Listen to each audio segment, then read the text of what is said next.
Bonjour. Octobre a été plutôt bon pour les marchés actions. Pourquoi? Eh bien parce qu'il y a eu une baisse du risque politique et que les indicateurs économiques des pays développés sont meilleurs que prévu, surtout en Chine. Et enfin parce que le pétrole reste à des prix raisonnables. Côté BCE, on attend la réunion du 8 décembre pour en savoir un peu plus sur le programme d'achat en cours. En attendant, les rendements des emprunts d'État à 10 ans sont nettement repartis à la hausse. C'est notamment le cas pour le 10 ans allemand. Côté devise, l'euro est en baisse face au dollar, touchant un plus bas de 7 mois. L'or est en baisse aussi et le pétrole se stabilise. En zone euro, la reprise se poursuit malgré les nombreux risques politiques à venir. Le cycle de crédit est positif, le taux de chômage recule et la consommation des ménages progresse. L'investissement des entreprises s'améliore et les indicateurs PMI sont positifs. Et pour l'instant, on ne voit toujours pas d'impact dû au Brexit. Aux États-Unis, l'économie continue de créer des emplois à un rythme soutenu, bien que la tendance moyenne soit en baisse. Les principaux indicateurs ISM, PMI manufacturier et du secteur des services sont bien orientés. Côté immobilier, les ventes de logements neufs sont en hausse. Et enfin, les salaires progressent lentement mais sûrement.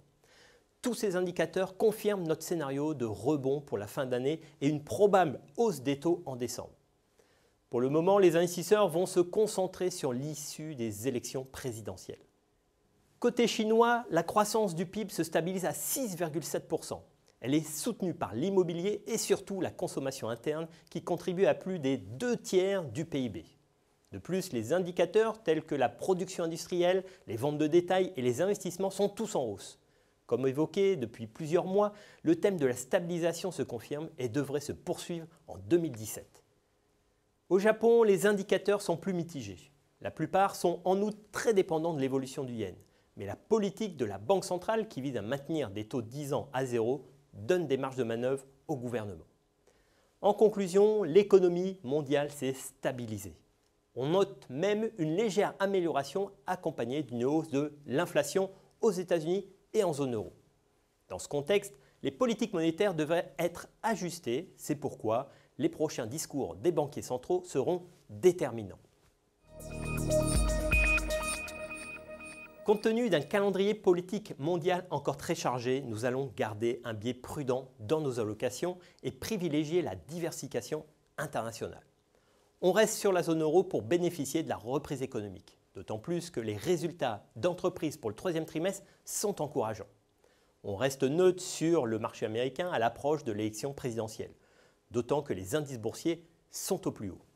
En revanche, on reste positif sur les marchés émergents. Le potentiel de hausse nous paraît important dans un contexte économique qui s'améliore, aidé par la stabilisation des devises. On garde aussi nos actions japonaises, mais couvertes du risque de change. Ce mois-ci, nous allons introduire un nouveau thème de diversification, les infrastructures. De quoi s'agit-il? Les récents discours des grandes banques centrales montrent clairement que les politiques budgétaires doivent prendre le relais des politiques monétaires. En Europe, le sujet est sur la table depuis un an.